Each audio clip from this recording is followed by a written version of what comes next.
কবরে আযাব যে হয় আপনাদের বিশ্বাস না হয়, আগামীকাল আপনাদের গোরস্থানে একটা গরু বানবেন, গরু বান্ধিয়া দূরে দাঁড়ায় থাকবেন, দেখবেন গরুটা টালুমালু তাকাবে, গরুটা চোখের পানিগুলো দর দর করে ছেড়ে দিবেন, আর খানা খাবে আর টালুমালু তাকাবে, রশি ছিঁড়াছিঁড়ি করবে।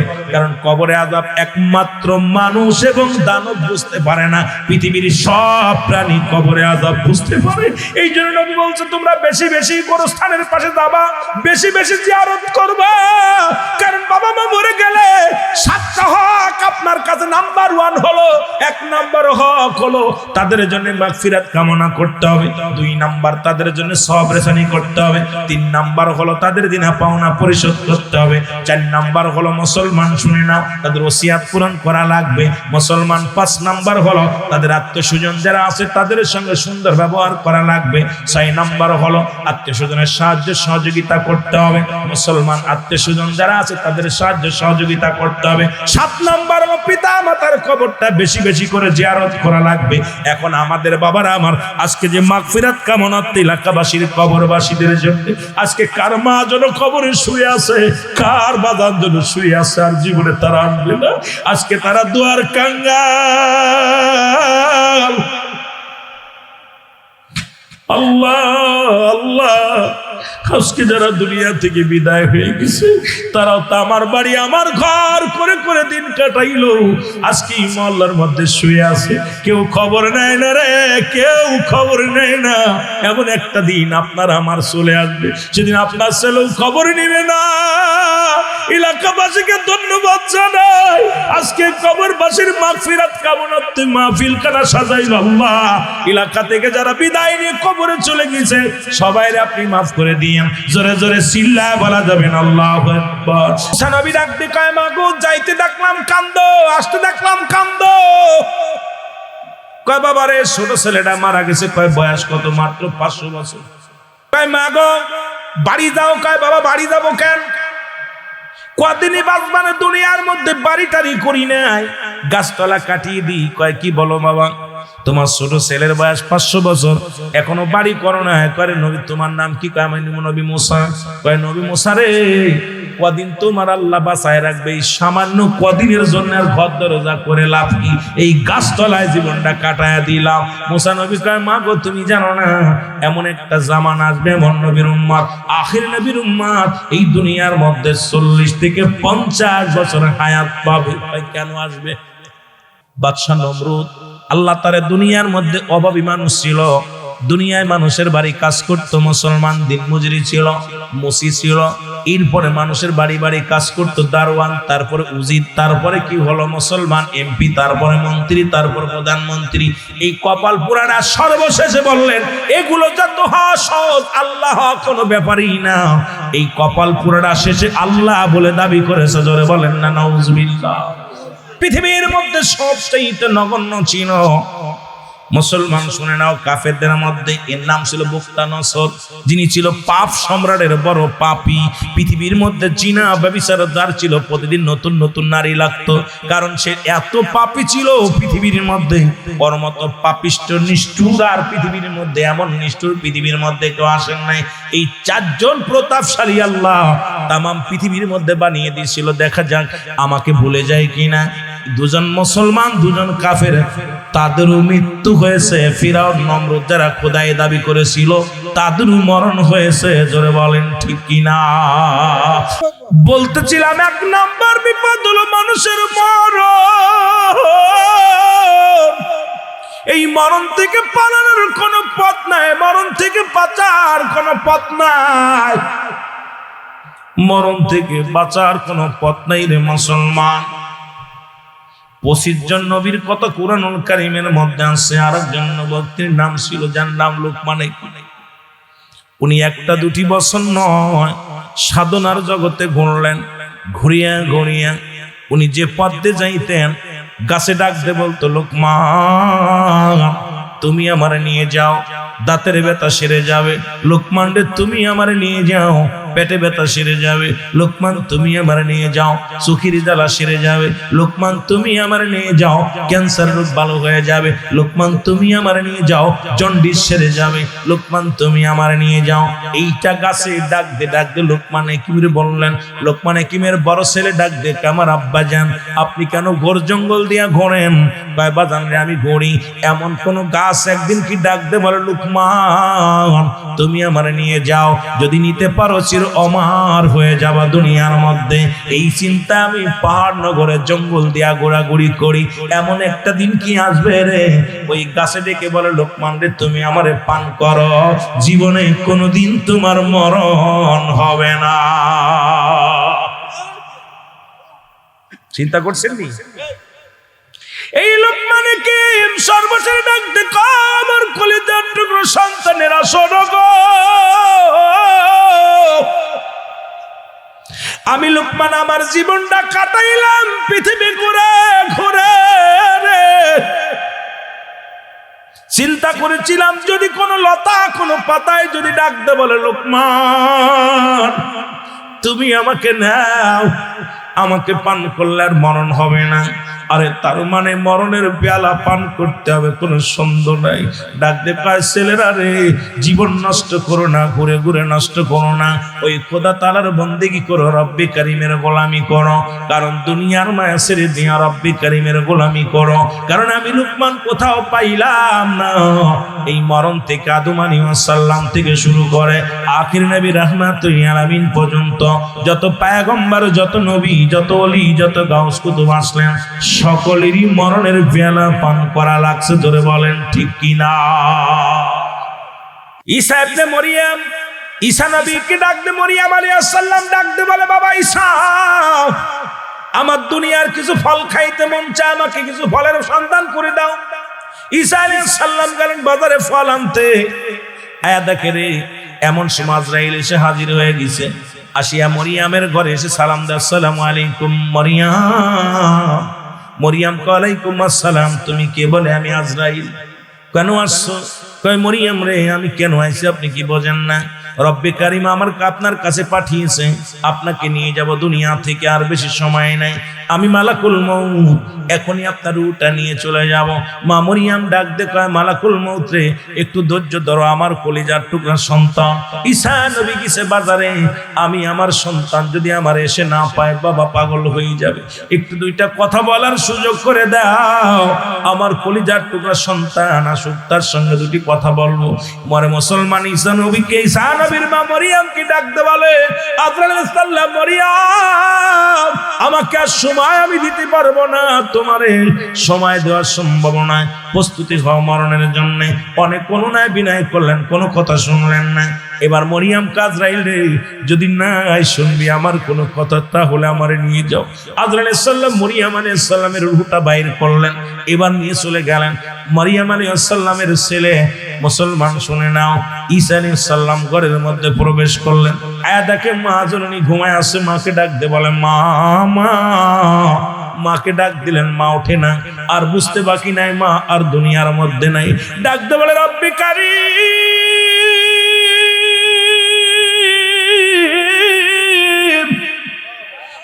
আপনি আমাকে সুযোগ দিচ্ছেন মরা মানুষকে জিন্দা করার গো, একটু দয়া করে আমাকে হুকুম দেন, আমাকে একটু দয়া করো গো আমার আল্লাহ, আমাকে একটু ক্ষমতা দাও, আমি আমার মাকে উঠাইবো, মার সঙ্গে আমি একটু কথা বলবো, আমি জনম দুঃখিনী মাকে।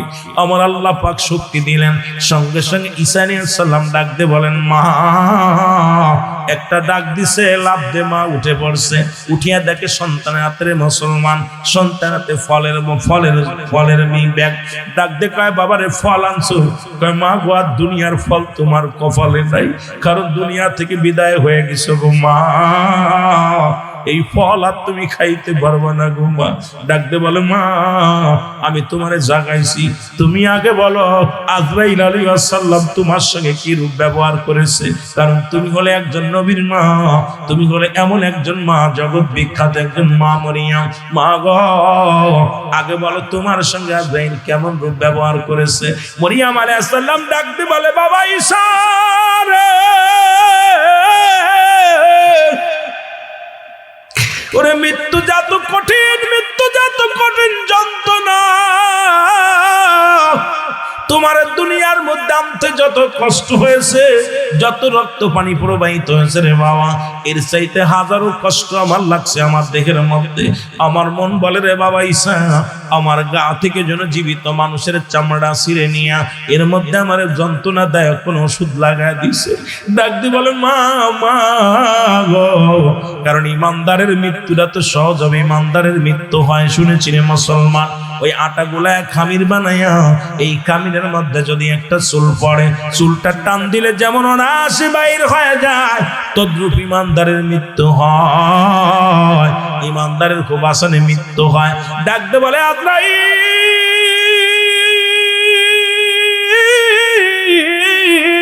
তাড়াতাড়ি যাও, নবী মুসা নবী ঈসারে জানায় আসো তার মার সঙ্গে কি ব্যবহার করেছে। আজরাইল দৌড়ে আসছে, আজরাইল আলাইহিস সালাম ডাক দেওয়া আসসালামু আলাইকুম নবী ঈসা। ও নবী ঈসা বলে হুজুর আপনি কি বলতে চান? বলে আগে বলো জিবরিল আমার মাল্ল আজরাইল কেমন ব্যবহার করেছে। আল্লাহ আজরাইল তুমিও যাও, জিবরিল তো দাঁড়ায় আছে, তুমিও যাও। আজরাইল আগমন করলেন ঈসা নবীর মায়ের বাবার ঈসা নবীর কাছে। ঈসা নবী ডাক দেন আজরাইল আগে বলো আমার মার সঙ্গে কি ব্যবহার করছো।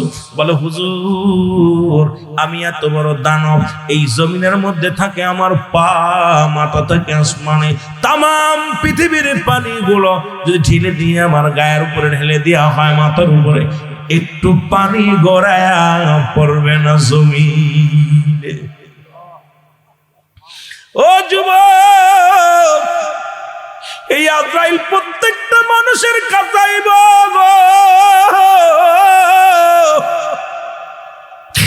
মরণ থেকে পালানোর কোনো পথ পাবি না, মরণ থেকে পালানোর মতো কোনো পথ না। এ আমার ভাইয়েরা, আমার বন্ধুরা, বন্ধুরা আমার দিলের কান্ডা লাগা শোনো। আজরাইল বলে নবী ঈসা শোনো গো, একমাত্র জান্নাত লিখে রাখছে রে মুসলমান। আল্লাহ বলেন বিসমিল্লাহির রাহমানির রাহিম উইদ্দাত লিল মুমিনিন। আল্লাহ বলে মুমিনদের জন্য, মুত্তাকিনদের জন্য আমি আল্লাহ প্রস্তুতি করে রাখছি একটা নয়, দুটি নয়, 8টা জান্নাত, একমাত্র জান্নাতীদের জন্য, এই যাদের ইমানদারদের জন্য, যাদের জানটা কবজ করতে আসি রে দুনিয়ার মধ্যে, এদের জানটা আমি খুব আসানে নিয়ে যাই, কোনো কষ্ট দিই না। আপনার মায়ের রূহটা বাইর করেছি, যেমন মায়ের বুকে দুধ খাইতে খাইতে সন্তান ঘুমায় যায়, আপনার মায়ের মাথার উপরে শুধু হাতখানে রেখেছিলাম, এত কষ্ট দিই না। ঈসা নবীর মা মরিয়ম আলাইহিস সালাম একটা চিৎকার মেরে ডাকতে বলে ও বাবা ঈসা শোনো, এই মৃত্যু যদি এত কঠিন হয়, কঠিন মৃত্যুটা কত কঠিন হয়, কার জন্য তুমি সম্পদের পাহাড় করলা? এই দুনিয়ার মধ্যে মানুষকে ঠগাইয়া সম্পদের পাহাড় গড়লা রে দুনিয়ার মানুষ। শুনে নাও, রব্বুল আলামিন ডাকতে বলেন কুল্লামান আলাইহা ফান, আল্লাহ কয় বান্দারে সব কিছু আমি চূর্ণ বিচূর্ণ করে দিব, এই জমিনটা আমি রাখবো না।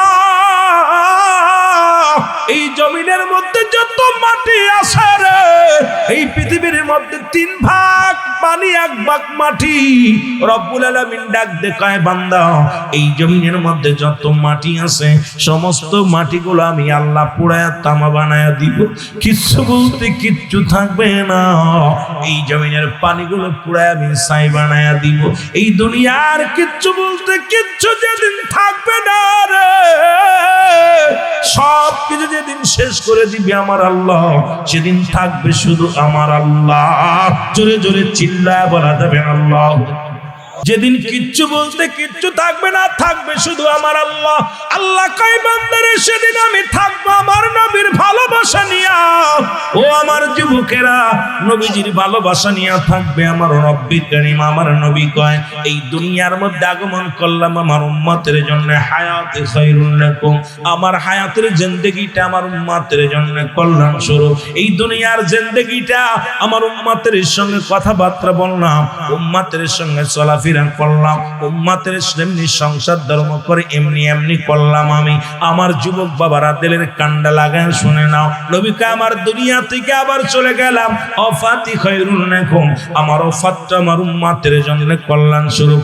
ও মামায়াতি খায়রুল লাকুম, নবীকে আমার উম্মতিরা রে এই দুনিয়া থেকে বিদায় হয়ে গেলাম, এটা আমার উম্মতের জন্য কল্যাণ স্বরূপ। কারণ এই দুনিয়া থেকে বিদায় হয়ে গেলাম, পৃথিবীর মধ্যে যদি কোনো উম্মত ভালো কর্ম করে গো,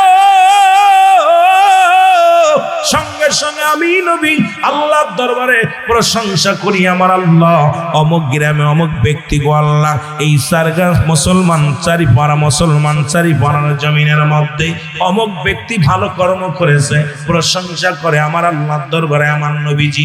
আবার কোন উম্মত যদি গুনাহের কাজ করে গো, নবী কয় আমার উম্মতিরা শুনে নাও, এই পৃথিবীর মধ্যে আমি আল্লাহর কাছে ইস্তেগফার করি, ক্ষমা চাই আমার আল্লাহ, অমুক গ্রাম ওই চারিপাড়ার জমিনের মধ্যে অমুক ব্যক্তি গুনাহ করেছে, তুমি তারে মাফ করে দাও। অন্যায় করে ছেলে মাফ চায় বাবা, অন্যায় করে গ্রামের ছেলে মাফ চায় চেয়ারম্যান মেম্বার যাইয়া, এমন নবীর উম্মত হইলাম। ভুল করি আমি ক্ষমা চাই আমার নবী, জোরে জোরে বলা যাবে না মারহাবা। আজরাইল আলাইহিস সালাম যখন আগমন করবে, ইমানদারের কত শক্তি, মুনাফিকদের কেমন শক্তি শুনে নেন। ইমানদারের কাছে আজরাইল আলাইহিস সালাম আগমন করবে, আব্দুল কালাম আবুল কালাম আজাদ সাহেব সালাম দিবে, আসসালামু আলাইকুম আবুল কালাম আজাদ সাহেব। বলবো আলাইকুম আসসালাম, তুমি কে? বলবে আমি আজরাইল। বলে কেন আইছো? তোমার নেওয়ার জন্য। আজরাইল দাঁড়াও, তুমি কোন জায়গা দিয়ে ঢুকবা? বলে আজরাইল বলে ইমানদারের রুটা বাইর হয় বেশিরভাগ গলা থেকে শুরু করে মাথা দিয়ে, কান দিয়ে, নাক দিয়ে, মুসলমান চোখ দিয়া, না হয় নাক দিয়া, না হয় মুখ দিয়া, কয়েকটা অঙ্গ প্রত্যঙ্গ দিয়া বেশি ইমানদারের মৃত্যু হয়। আর মুনাফিকদের মৃত্যুটা বেশিরভাগ হয় মুসলমান পায়খানা প্রস্রাবের রাস্তা দিয়া, খুব যন্ত্রণা দিয়া কঠিন মৃত্যু এদের হয়ে যায়। মুসলমান শুনে নাও, ও মুসলমান শোনো শোনো, ডাকতে বলবো আসসালামু আলাইকুম আসসালাম। কয় ঢুকবা কোন জায়গা দিয়া? বলে আমি পা দিয়ে ঢুকবো। ডাকতে বলবে আজরাইল,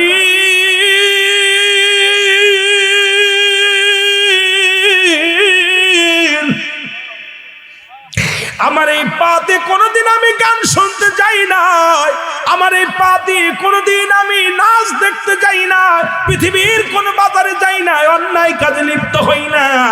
যখন মসজিদে আজান পড়ে যেত আমি পা দিয়ে মসজিদে হেঁটে যেতাম, স্বামীর সংসারে কাজগুলো করতাম, দৌড়ে ওযু করে নামাজে দাঁড়ায় যেতাম। ওই কোরআনের মাহফিলে গিয়েছিলাম, কোনোদিন আমার এই পা দিয়ে আমি অন্যায় পথে কোনোদিন পাটা বাড়াই নাই। আমার এই পা দিয়ে তোমার ঢুকতে দিব না। আজরাইল কয় ঢুকবো আপনার হাত দিয়ে? কয় হাত দিয়ে ঢুকতে দিব না, আমার এই হাত দিয়ে আমি দান ধ্যান করেছি, আমার এই হাত দিয়ে কোনোদিন গানের প্যান্ডেলে দান করি না, মদের প্যান্ডেলে 10টা টাকা দিই নাই। দুনিয়ার মধ্যে আমার হাতটা পবিত্র, এই হাত দিয়ে দান ধ্যান করেছি, আল্লাহ দিনের পথে কাটাইছি, আমার হাত দিয়ে তোমার ঢুকতে দিতে পারি না। চলে যাবে আজরাইল, বলবে আমি ঢুকবো, মুখের কাছে মুখ বলবে না। আমার এই মুখ দিয়ে কাউকে গালি দিই না, মুখের মধ্যে কোনোদিন বিড়ি দিই নাই, মুখের মধ্যে কোনোদিন গাঁজা দিই নাই, এই মুখের মধ্যে কোনোদিন আমি মদের বোতল দিই না, এই মুখ দিয়ে কাউরে কষ্ট দিই না, আমার এই মুখ দিয়ে তোমার ঢুকতে দিতে পারি না। এই মুখ দিয়ে আমি আল্লাহ জিকির করেছি, এই মুখ দিয়ে আমি কোরআন তেলাওয়াত করেছি, নবীর হাদিস পড়েছি, এই মুখ দিয়ে আমি নবীর দুরূদ পড়েছি, এই মুখ দিয়ে আমি আব্বা মাকে ডাক দিয়েছি। সুতরাং আমার মুখ দিয়ে কোনোদিন আমি গাঁজায় টান দিই নাই, মদে টান দিই নাই, বিড়ি সিগারেট টান দিই নাই। সুতরাং আমার মুখ দিয়ে তোমার ঢুকতে দিতে পারি না রে মুসলমান, শুনে নাও শুনে নাও। এবার চলে যাবে না মুসলমান, কানের কাছে কান বলবে আজরাইল দাঁড়াও,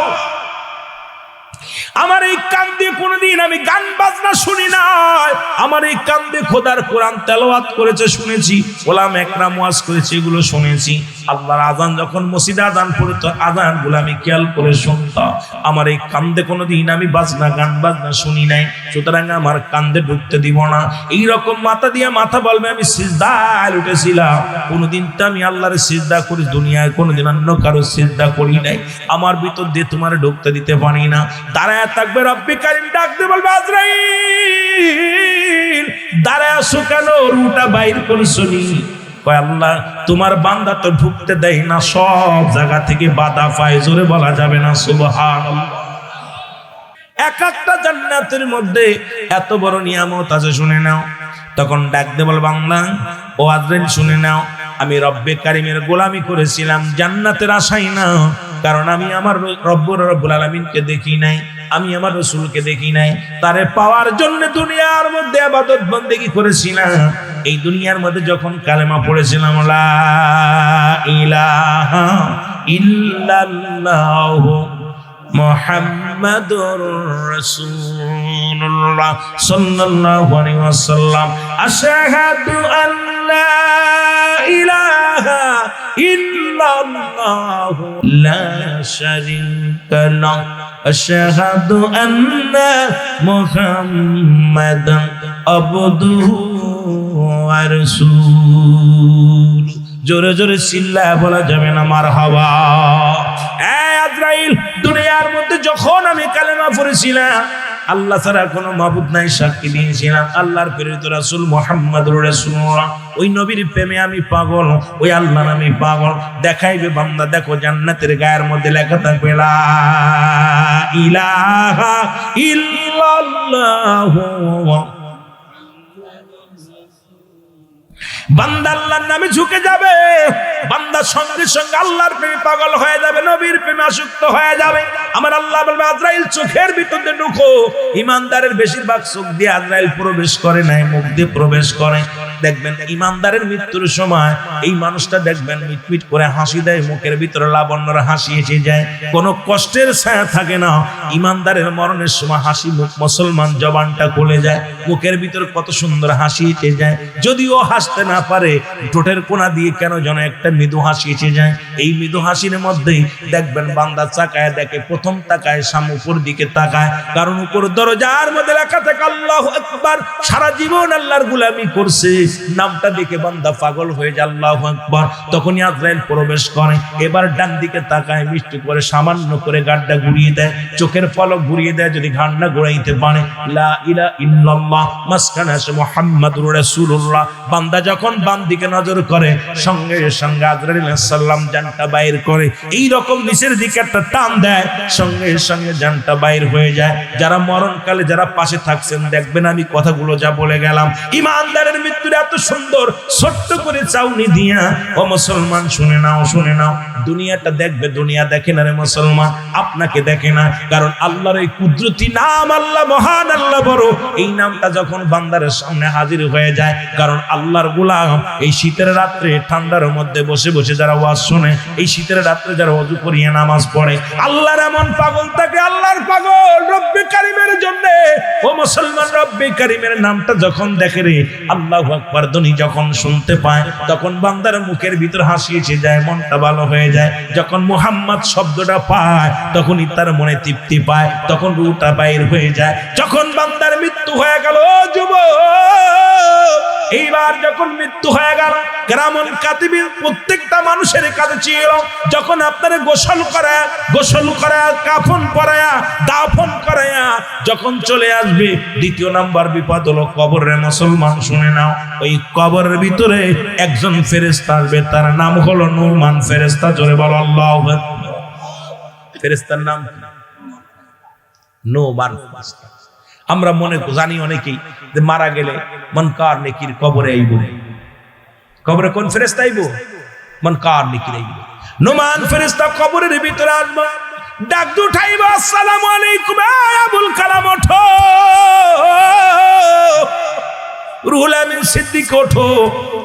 হাতের ভিতরে 2 টুকরা কাগজ থাকবে। মুসলমান শুনে নাও, এই কাগজটা হাতের মধ্যে ধরাইয়া দিয়ে বলল, বান্দা নাও, বান্দার হাতের মধ্যে দিয়া বলবে, বান্দা নাও, তুমি 80 বছর 50 বছর 100 বছর কাটাইলা, কত রাকাত নামাজ পড়ছো, কোথায় দান ধ্যান করেছো, কোথায় তুমি ভালো কর্ম করেছো, কোথায় তুমি যাকাত দিছো, কোথায় ফিতরা দিছো, কুরবানি দিছো, সব কিছু যার বান্দার যার আমল নামা তার হাত দিয়ে লেখা লাগবে। ওদিন কেউ বলতে পারবেন না আমি শিক্ষিত না, লিখতে পারি না, টিপসই দিই, কোনো টিপসই চলবে না, কোনো সুপারিশ চলবে না। যার আমল নামা তার লেখা লাগবে। এই যে কিরামান কাতিবিন যেটা লিখে রাখছে, এটা আপনার সামনে ধরায় দেওয়া হবে। বান্দাই নাও, তোমারটা তুমি লিখে দাও। ডাকতে বলবে, আমার কাছে তো কোনো কলম নাই রে।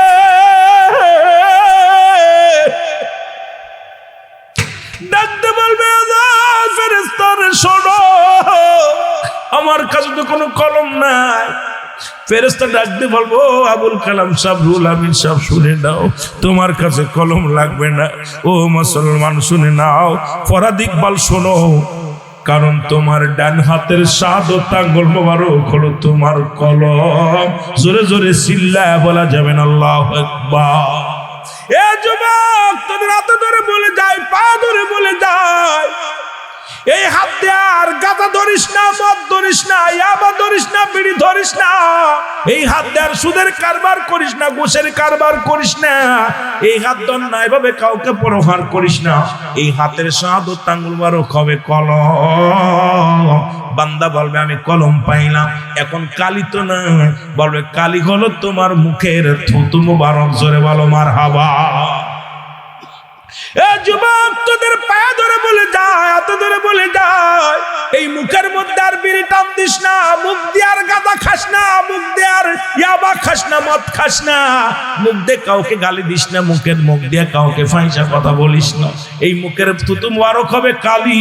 কালি যদি নষ্ট হয়ে যায়, লেখা বন্ধ হয়ে যাবে। যুবক, আরে মানুষ মরে গেলে, হিন্দুরা মরে গেলে দেয় মুখে আগুন, এখন আর মুসলমান মরার আগেই দেয় মুখে আগুন। জোরে বলেন ঠিক কিনা? বান্দা বলবে, আমি কলম কালি পাবো কই? কালি হলো তোমার মুখের থুতু মোবারক। মায়ের গর্ভে যখন ছিল 10 মাস 10 দিন, মায়ের নাভির সঙ্গে তোমার নাভিটা জুড়াইয়া দিছে। রক্ত খাওয়ার নাই, এই মুখটারে পবিত্র রাখছে। আল্লাহ জিকির করবা, কোরআন পড়বা, নবীর দুরূদ পড়বা, মা বাবারে ডাকবা। মুখটার ভিতরে দিয়া রক্ত খান নাই, আর দুনিয়ার মধ্যে আইয়া সেই নাপাক জিনিস মুখের মধ্যে ঢুকায়া দিলারে। বান্দা শুনে নাও, আমি আপনাদের অনুরোধ করে যাব, আজ থেকে একটা দাবি করব, আজ থেকে মাদককে না বলেন। আজ থেকে আমরা মাদক সেবন করব না। আমরা যুব সমাজ আজ থেকে নিজেরাও করব না, বাধাগ্রস্ত করব। এলাকায় যে সমস্ত দোকান আছে, মাদক বেচা বন্ধ করব, যারা এই ব্যবসা করে বন্ধ করব।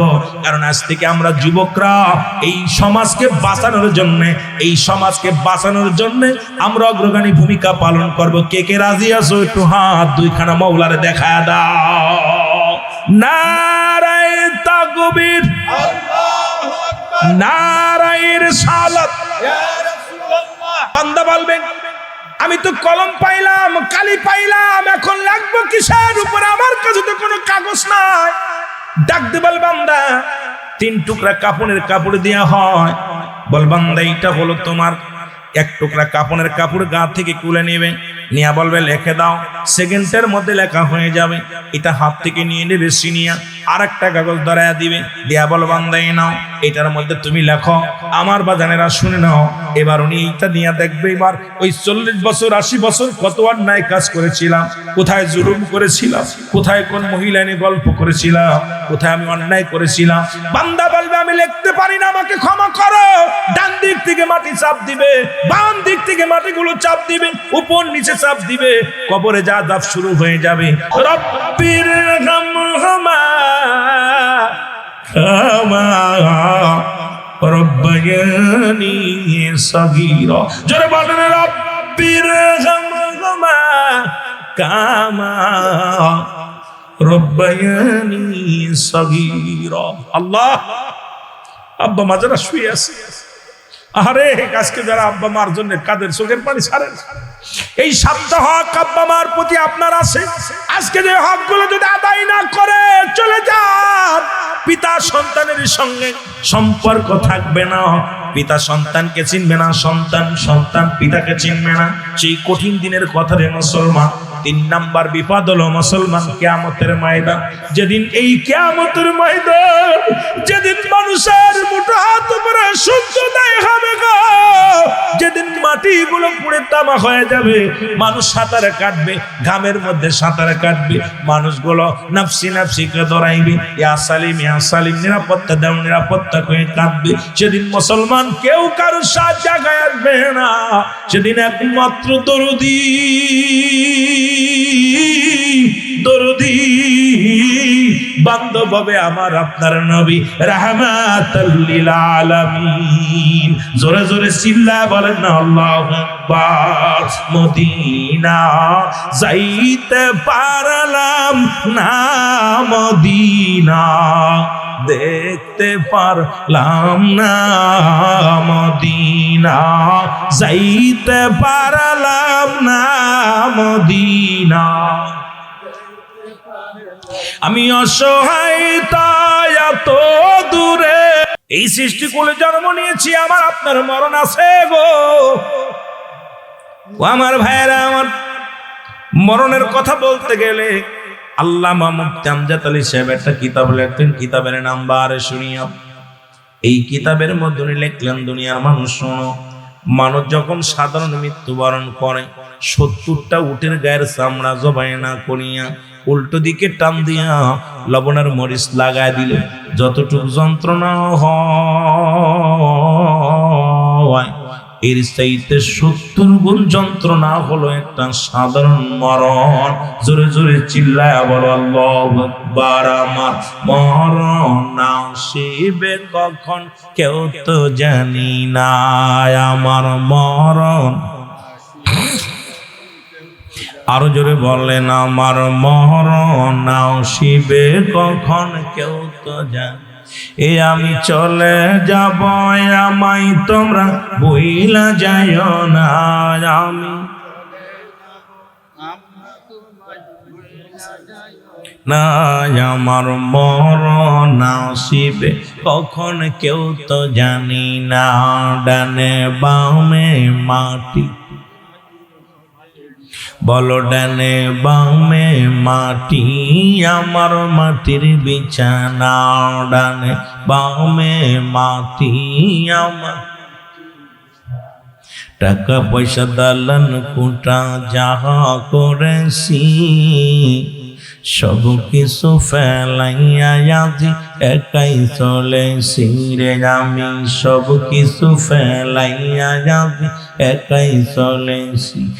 আমি যাবার বেলায় ভেবে দেখি আমার কেহ নাই, আমি যাবার বেলায় আমার মরণ আসিবে কখন কেউ তো জানি না, আমার মরণ। এ দুনিয়ার মুসলমান,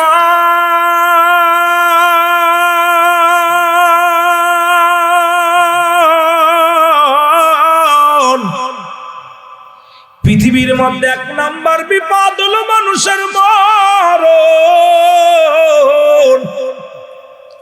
2 নাম্বার বিপদ হলো কবর, 3 নাম্বার বিপদ হলো কিয়ামতের ময়দান। মরণের পেয়ালা পান করতে হবে, কোনো সন্দেহ নাই। আজকার কালো যে কোনো মুহূর্তে আপনি ধরা পড়ে যাবেন, যে কোনো মুহূর্তে আপনার চলে যেতে হবে। যদি কারোর ভিতরে থাকে সেই ব্যক্তি কোনোদিন অন্যায় করতে পারে না, সে ব্যক্তি জুলুম করতে পারে না, ব্যভিচার করতে পারে না। কারণ পৃথিবীর প্রথম কাপড় পরিধান করেছ অন্যের সাহায্যে, আবার শেষ কাপড়টা পরিধান করবা অন্যের সাহায্যে। এত মস্তানি কই থেকে আসে, এত তাকাব্বারি কই থেকে আসে? মরণের পেয়ালা পান করতে হবে, জোরে বলেন ঠিক কিনা? ফিরআউন, নমরুদ, কারুন যারা খোদাই দাবি করেছিল, পৃথিবীর মধ্যে প্রতাপশালী 4 জন বাদশা আল্লাহ বানিয়েছিল।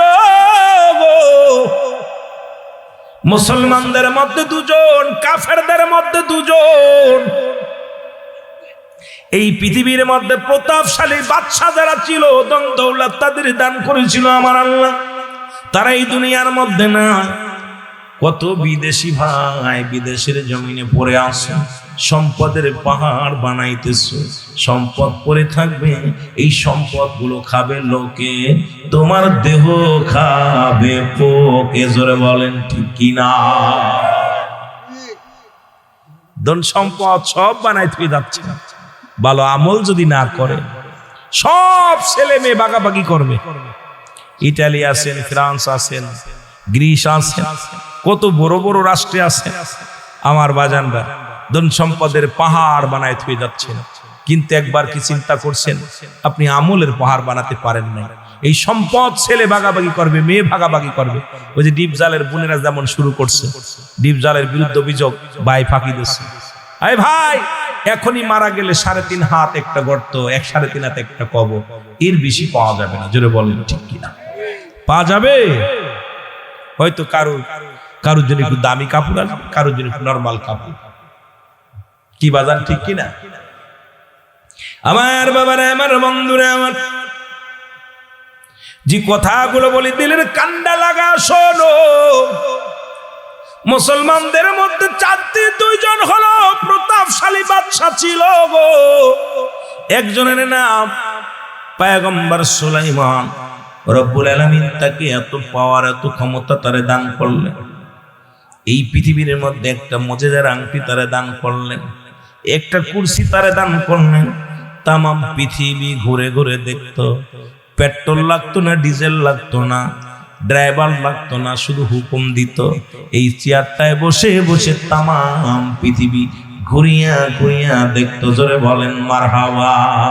হাওয়ার গাড়ি হাওয়ায় চলে, কলের গাড়ি তেলে চলে, বিনা তেলে চালাই গাড়ি নবী সুলাইমান।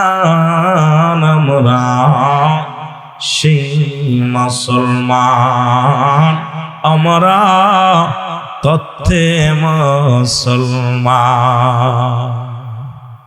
এত পাওয়ারফুল আল্লাহ তার এমন বাদশা বানাইল। দুনিয়ার মধ্যে আমাদের প্রধানমন্ত্রী, আমার দেশের মন্ত্রী, এমপিরা যত পার ছিল, একদম টুকাই থেকে হিরো, টুকা থেকে এত বড় টুকাই ছিল, ভাত জুটতো না। এই মিশরে গেল, মিশরের প্রধানমন্ত্রী হয়ে গেল। সেখান থেকে চিন্তা করে এই প্রধানমন্ত্রী যদি এত সহজ হয়ে যায়, যারা মমতাজের মতো চিন্তা, গান গেয়ে গেয়ে মাঠে মাঠে গান গেয়ে গেয়ে চিন্তা করছে এমপি হওয়া কোনো ব্যাপারই না, এমপি হয়ে গেছে। তারপরে আবার বাইরে থাকতো, বাইরে থাকলে হয়তো মন্ত্রী হওয়ারটা চিন্তা ছিল। মন্ত্রী হইলে চিন্তা করতে, হাসিনা যদি মারা যায় আমি প্রধানমন্ত্রী হব। রাগ করেন না, আমি বোঝানোর জন্য বলতেছি, কথা বোঝেন নাই? আরে আমার দেশের কিছু এমপি ছিল বানান করতে যে হাইগে দিতে একবারে, কথা বোঝেন না? মাননীয় নিয় সংসদ, কথা বোঝেন না? আমি হাসতাম, এদের কেই যদি আমাদের জাতীয় নেতা হয় তাহলে আমাদের অবস্থা কি হতে পারে? জোরে বলেন ঠিক কিনা? আমি কি ভুল বলতেছি বাদান? আমার যুবকরা তো বুঝতেছে, আমার বাদানরা বুঝতেছে, কিন্তু অন্য মানুষ তো বোঝে নাই। শিক্ষিত সমাজটারে নোংরা করে থুয়ে গেছে। ঠিক একই অবস্থা। আমার ভাইয়েরা, আমার বন্ধুরা, আমার আর একজন ছিল যার নাম হলো মরা থেকে বাঁচার এই লোকমান হাকিম। সর্বশেষে ছেলেকে ডাক দিয়ে বললেন, বাবা একটা কথা আমি তোমার বলে যাই। কয় কি? 3টা কাজ। নাম্বার 1, পৃথিবীতে তোমার বিবির প্রতি, বিবির কাছে কখনো সত্য প্রকাশ করবা না, আর সত্য বলবা। আর নাম্বার 2, পৃথিবীর মধ্যে কোন সরকারি কর্মকর্তার সঙ্গে আত্মীয়তা করবা না। 2 নাম্বার। 3 নাম্বার হলো নয়া বড় লোক, তাদের কাছ থেকে কোনো ধার দিনা করবা না। 3টে উপদেশ দিয়ে লোকমান হাকিম মারা গেল। খুব খেয়াল করবেন, মরণের ওয়াজ করতেছি, একটু যাইতেছি, আস্তে আস্তে কবরবাসীদের নিয়ে আলোচনা করবো, সময় একটু যা। 3টা উপদেশ দিয়ে গেলেন। তো লোকমানের ছেলে চিন্তা করলো, আব্বাজান এই 3টা কথা বলে গেল, হাকিকতটা কি? তুমি একদিন রাত্রে বেলা একটা ভেড়া জবাই করে ভালো করে বস্তার মধ্যে বাইন্ধে বাড়ি এনে বিবিরে ডাক দেখায়, বিবি কই তুমি? বিবি কয় আমি আছি। কয় আমি তো একটা মানুষ খুন করে ফেলেছি, এখন কি করা যায়? তুমি আসলে মাটি খুঁজা দুইজনে ঘরের মধ্যে ভেড়াটারে পুঁতে রাখছে। পুঁতে রাখার পর এরপরে আপনার এক নয়া বড় লোকের কাছ থেকে কিছু টাকা ধার নিলেন। নেওয়ার পর প্রতিদিন আসে লোকটা টাকা চাইতে, টাকা দাও টাকা দাও টাকা দাও। হঠাৎ করে একদিন লোকমান হাকিম ছেলে ওনাকে মারতে গেছেন। কয় স্বামী আপনি কি পাগল হয়েছেন? এর কয়দিন আগে একটা খুন করে ঢেকে রাখছেন ঘরের মধ্যে, আবার আটটা মারলেন, এরও মারলেন। ওই লোকটাকে কাম সারছে, একজন খুন করে ঘরের ভিতরে লুকায় রাখছে, এইবার আরেকটারও মারবে। উনি তাড়াতাড়ি ফোন দিচ্ছে থানায়, বাবু সাহেব তাড়াতাড়ি, আরে লোকমান হাকিমের ছেলে ও তো মানুষ হত্যা করে ঘরের ভিতরে লুকায় রাখছে, তাড়াতাড়ি আসেন। পুলিশ আইছে, আইয়া লোকমানের ছেলের হাতের মধ্যে হ্যান্ডকাপ পরে বলে তুমি মানুষ হত্যা করে লুকায় রাখছো। আমি মানুষ হত্যা করি না। তোমার বিবি বলছে। বিবিকে ডাকছে, বিবি এই এদিকে আসো। মহিলা বলে কি? আমার স্বামী গভীর রাত্রে এক মানুষ খুন করছে, খুন করে আনছে, আমি মাটি খুঁড়ে তলে রেখে দিছি। আবার আজকে একটা খুন করতো, মানে যে অবস্থা চলছে ফিরা ওরে খুন করে ফেলতো, আমি ছিলাম বিলে বাঁচছে। কথা বুঝলি? এইবার মাটি খুঁড়ে উঁচুয়ে দেখে এক ভেড়া করেছে। তখন বললেন, বাবা আমি বুঝতে আর বাকি নাই বাবা, যে আমি কোন বিবির কাছে, ঘরের বিবির কাছে গোপন তথ্য বলা যাবে না। কথা বুঝলেন?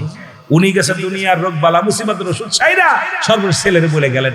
আর যারা নয়া বড় লোক দেখবেন, ওরা বড় লোক যখন হয়ে যায় ওরা চিন্তা করে জীবনও গরিব ছিলাম না, ওদের কথাবার্তা ধারণ বদলে যায়। জোরে বলেন ঠিক কিনা?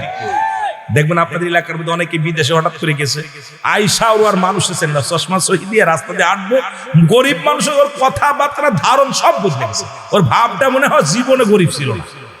জোরে কোন ঠিক কিনা?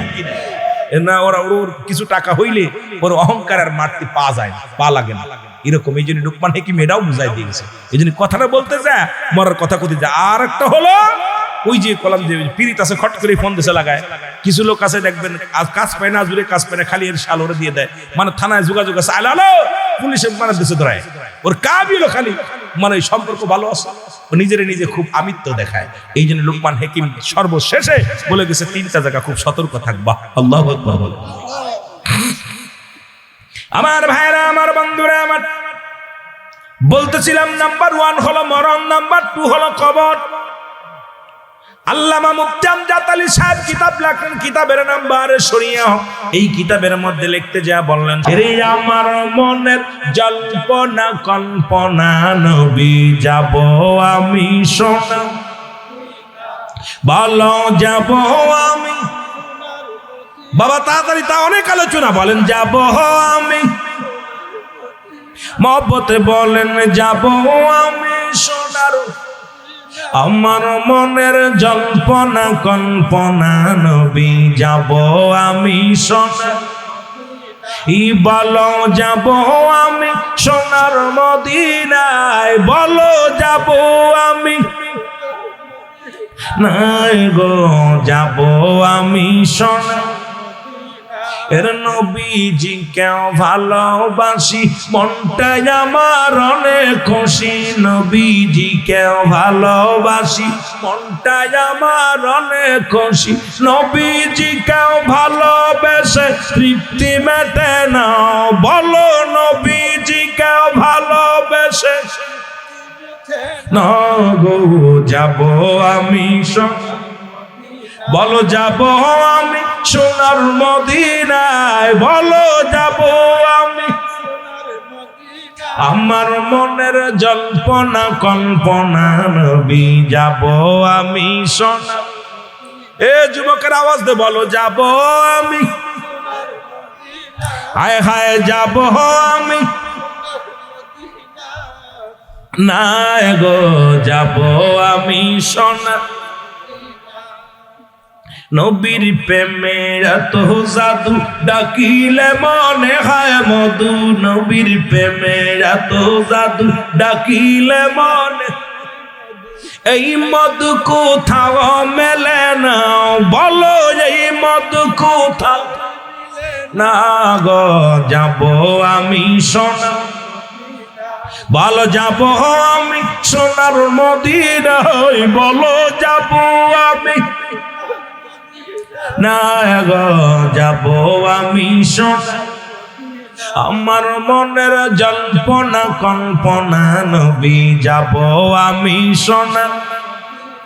এই চারিপাড়া বাঁশির শুধু আশা, নিদান কালে দিবেন দেখা। এলাকা বাঁশির শুধু আশা, নিদান কালে দিবেন দেখা। দিবেন দেখা মাহফিলের ওসিলায়, ভালো দিবেন দেখা মাহফিলের ওসিলায় গো। যাব আমি বলো যাব আমি সোনার মদিনায়, বলো যাব আমি নাই গো, যাব আমি সোনার। আহা, কোন ব্যক্তির দোয়া কবুল করে ফেলবো আল্লাহ। কত ধনী মানুষ যাইতে পারে না, গরিব মানুষ মদিনায় ইনশাআল্লাহ। এই জন্য সবসময় আশা করবেন মদিনায় যাওয়ার। চাইন কি চান না? চান কি চান না? এ আমার ভাইরা, আমার বন্ধুরা, আমার ইমানদারের কত পাওয়ার, ইমানদারের কত শক্তি। ইমানদারের অনুমতি ছাড়া আজরাইল ঢুকতে পারবে না। আল্লাহ কয় কি ব্যাপার, জানটা নিয়ে আসবে, আল্লাহ ঢুকতে দেয় না। কয় জানার আসবো, জোর করে ঢুকায়, দাঁড়াও। কয়টাই রুহু বাড়ি করে, বাইর তো করার কথা ছিল 8টা 1 মিনিট, এখন 8টা 2 মিনিট 2 সেকেন্ড বেজে গেছে। 1 মিনিট 2 সেকেন্ড। খবরদার, সেকেন্ড পার হয়ে গেছে, আর হবে না। ফিরে আসো, যাও জান্নাতে চলে যাও। জান্নাত থেকে 8টা জান্নাতের বিবরণ গুলো ভালো করে তালুতে নিয়ে যাও, আর নিয়ে চলে যাও। জাহান্নাম গুলো ভয় দেখায়ও না, তুমি জান্নাতের বিবরণ গুলো আমার বান্দারে দিয়ে দাও। বান্দার কাছে চলে আসবে জান্নাত জাহান্নাম নিয়ে, আয়াত দেখাই বলবো অমুক ব্যক্তি আবুল কালাম আজাদ সাহেব, এই লোক দেখো জাহান্নাম দেখছো, আল্লাহ 70,000 রশি লাগানো এক একটা জাহান্নামের গায়ে। এক একটা রশির মধ্যে 70,000 ফেরেশতা ধরে টানাটানি করতেছে। আগুনের আগুন, বিশ্ব সাপ, কত কি আছে দেখছো। সবচেয়ে বড় মজার বিষয়, জাহান্নামের গেটে একটা গাছ আছে, জাক্কুম নামে কাঁটাযুক্ত গাছ। এই গাছটা মানুষকে গ্রাস করে ফেলবে। জান্নাতের মধ্যে একটা গাছ আছে, সিদরাতুল মুনতাহা, বুড়োই গাছ। জোরে বলেন না মারহাবা, আর একটু জোরে বলেন মারহাবা। জান্নাতের মধ্যে গাছ থাকবে, জাহান্নামের মধ্যে গাছ থাকবে। জাহান্নামের মধ্যে জান্নাতুল মাওয়ার পাশে একটা গাছ। রাসূল পাক সাল্লাল্লাহু আলাইহি সাল্লামকে এই মিরাজের রজনীতে নিয়ে যখন ডাকলেন, মিরাজ নবীজি ডাকতে বলতে, হুজুর জিবরিল আমিন কোথায় রাখলাম? হুজুর রাখলাম আপনাকে সিদরাতুল মুনতাহা। নবীজি কয় তো রাখলা বড়ই গাছের উপর দিক তাকায় দেখে সুন্দর বড়ই ধরে আছে, গাছে কোনো কাঁটা নাই। নবীজিকে বলতে, হুজুর এই জান্নাতুল মাওয়ার ভিতর যারা প্রবেশ করবে তাদেরকে এই ফলগুলো খাইতে দেবে, সুতরাং জান্নাতের ভিতর বড়ই পাওয়া যাবে। সুবহানাল্লাহ বলেন না? আর একটু জোরে, আর একটু জোরে। কোন তাফসীর কারক আবার এই জান্নাতুল মা, জান্নাতুল এই যে আপনার আপনি কি সিদরাতুল মুনতাহা শব্দের অর্থ নহর বলছে। আবার কোন কিতাবের মধ্যে আছে এটা শব্দের অর্থ হলো বড়ই গাছ। জোরে বলেন না সুবহানাল্লাহ। আর একটা হলো যেটা জাক্কুম নামে কাঁটাযুক্ত গাছ, বেল গাছের মতো দেখতে, এটা জাহান্নামের গেটের মধ্যে লাগানো। মানুষগুলো আপনারা শুনেছেন আফ্রিকার জঙ্গলে মানুষ খা গাছ আছে। এই গাছ যেমন আমরা শুনেছি দেখি নাই, তদ্রূপ ওই জাহান্নামের গেটে যে গাছটা থাকবে, মানুষগুলো পালাইতে যাবে, তাদেরকে ধরে ধরে একদম গ্রাস করে ফেলবে। এই গাছগুলো শাখা প্রশাখা গুলো ঝুঁকে আসবে, এগুলো মানুষ খেয়ে বিপদ। আমার বাবারা, মানুষ তো দেহের ভিতরে ভয় নাই, এখন ভয় বলতে নাই। মরা মানুষের ধরে সেলফি তোলে, দাদা মা দাদা দাদির কবরে শোয়া সেলফি তোলে। হাইরে, মানুষের মুখে কবরের ওয়াজ শুনলে মুখে হাসি আসে। এই মানুষগুলো তো মানুষ নাই, মানুষের অন্তর এমন ভাবে মরছে, ওই হৃদয়ের ভিতরে মরণের ভয় নাই যে আমাকে ওই কবরে যেতে হবে। এই কবরের কথা শুনলে যদি চোখে পানি না আসে, এর মতো কপাল পোড়া মানুষ আর দুনিয়া। আমার ভাইরা, আমার বন্ধুরা, আমার আজরাইল বলবে, দেখো তোমার জন্য জান্নাতের কত সুন্দর নিয়ামত, একটা দুইটা দিব না, হাঁকা যা অনেক। এর কবরেতে আগুন পাবি, বিড়ি পাবি না। বলো কবরেতে আগুন পাবি, খারে জম্মের খাওয়া যত খাবি খা, তোরা খারে জম্মের খাওয়া যত খাবি খা। কবরেতে আগুন পাবি, বিড়ি পাবি না। বলো কবরেতে আগুন পাবি। ফেরেশতারা খায় না ঘুষ, থাকিবে না তোর যে হুশ। মুগুর মারিবে ধরে, গর্জন মারিবে ধরে, রক্ষা পাবি না। কবরেতে আগুন পাবি, বিড়ি পাবি না। বলো কবরেতে আগুন পাবি। আরো জোরে জোরে বলেন, কবরেতে আগুন পাবি, বিড়ি খারে জম্মের খাওয়া যত খাবি খা, তোরা খারে জম্মের খাওয়া। কবরেতে আগুন পাবি, বিড়ি পাবি না। বলো কবরেতে আগুন পাবি। কাপনের তো পকেট নাই, কি করবি কবরে যাইয়া? 2-1 প্যাকেট লইয়া যাইবা, দুই এক প্যাকেটে লইয়া যাইবা, থুইয়া যাইবা না। কবরেতে আগুন পাবি, বিড়ি পাবি না। বলো কবরেতে আগুন পাবি, আরো জোরে বলেন কবরেতে আগুন পাবি। কষ্ট পাচ্ছেন নি? এখন অসংখ্য মানুষ, আমি মাঝে মাঝে গজলটা গাই, ও বুড়ার চুল পেকেছে, পাকছে দাড়ি, গাল করেছে ব্যাক, তোরা দেখ তোরা দেখ রে, তবু বুড়া টানে সিগারেট, ঠিক কিনা? বুড়ার পাও গেছে কবরে, বুড়া হাতে নিছে লাঠি, বুড়ার মুখে জলে বাইরে, বুড়ার মুখে জলে বাইরে, জুনের গুদের বাতি, বুড়ার চুল পেকেছে, পাকছে দাড়ি, গাল করেছে ব্যাক, তোরা দেখ রে, তবু বুড়া টানে সিগারেট, ঠিক কিনা? বুড়ো হয়ে গেছে, চুলগুলো পেকে গেছে, দাঁত পড়ে গেছে, টান দাও টান, দুই পাশ ভেঙে যাচ্ছে। আরে কপাল পুরারা, এখনো তোরা সোজা হলি না। তবে মাদক সেবন করলে তিনটা উপকার হয়। কয়টা? জোরে বলেন না কয়টা? জোরে বলেন কয়টা? তিনটা উপকার হয়। যারা মাদক সেবন করেন, গাঁজা খান, মদ খান, বিড়ি খান, সিগারেট খান, তিনটা উপকার। কয়টা? জোরে বলেন কয়টা? তিনটা। নাম্বার ওয়ান, এক নাম্বার কুকুরে কামড়ায় না। দুই নাম্বার ওই বাড়ি চুরি করে না, চোর আসে না। তিন নাম্বার মরণ সহজ হয়। দেখবেন অল্প বয়সে যারা মাদক সেবিকা, মাদক সেবন করে, অল্প বয়সে বুড়া হয়ে যায়। বুড়া হলে হাতে নেয় লাঠি, কি নেয়? জোরে কোন কি নেয়? লাঠি। যার হাতে লাঠি থাকে তার কি কুত্তায় কামড়ায়? ভয় আছে না জানে? লাঠি দেখলে কুত্তা দৌড়ায়, ঠিক কি না? এক নাম্বার কুকুরি কামড়ায় না। দুই নাম্বার ওই বাড়ি চুরি আন, রাত ভরে চোরে কয় যা যাবে না, এই বাড়ি মানুষ জেগে রয়েছে। কারণ যে বাড়ি মানুষ জেগে থাকে ও বাড়ি কি কোনোদিন চোর যায়? হ্যাঁ জোরে বলেন যায়? মরা ধরা পড়ার ভয় আছে না চোরের? ও বাড়ি জীবনে চোর যায় না, কারণ সারা রাত ধরে কাশে। নাম্বার থ্রি, মরণটা সহজ হয়, ওই কাশি দিয়ে শেষ। তিনটে উপকার কয়ে দিয়ে গেলাম, যদি কাজে লাগে তালি পারে। আমি উপকারও খলাম, অনুপকারও কইলাম, আপনার ক্ষতিটাও বললাম, উপকারও বললাম। এখন আপনি খাবেন কি না খাবেন আপনার ব্যক্তিগত ব্যাপার। জোরে বলেন ঠিক কিনা? আমার ভাইরা, আমার বন্ধুরা, আমার হযরত মাওলানা কারি রুহুল আমিন সিদ্দিকী সাহেব জিন্দাবাদ, জিন্দাবাদ, আল্লাহু আকবার, ইয়া রাসূলুল্লাহ। যুব সমাজ এই যে একটা ঘুমাচ্ছে, এরকম যুবক দরকার নাই। নারী মরা যুবক দরকার নেই, বুড়োগুলো দরকার। এরাই যুবক। যৌবনের গান করছি না, যৌবনের গান যখন পড়ছি তখন তো বুড়াগুলো ওদের সব জীবন শেষ। কথা বুঝছেন? আর কি দেখবেন, দেখেন না, বললে পরে কষ্ট হয়। দেখবেন ইন্ডিয়ান হারবল, কলকাতা হারবল, মাদ্রাস হারবল, কারণ যুবকগুলো সব শেষ হয়ে গেছে, সব বল শেষ। এখন হারবল, খালি হারবল, হারবল পার্টি সব শেষ। দাদা কয় বিয়ে করবে, নাতি কয় না। জোরে কোন ঠিক কিনা? অবস্থা, দেশের অবস্থা খারাপ, এত ভাঙা যাবে না। তবে আস্তে আস্তে সময় শেষ, কেমনে আলোচনা করবো। আমার ভাইয়েরা, আমার বন্ধুরা,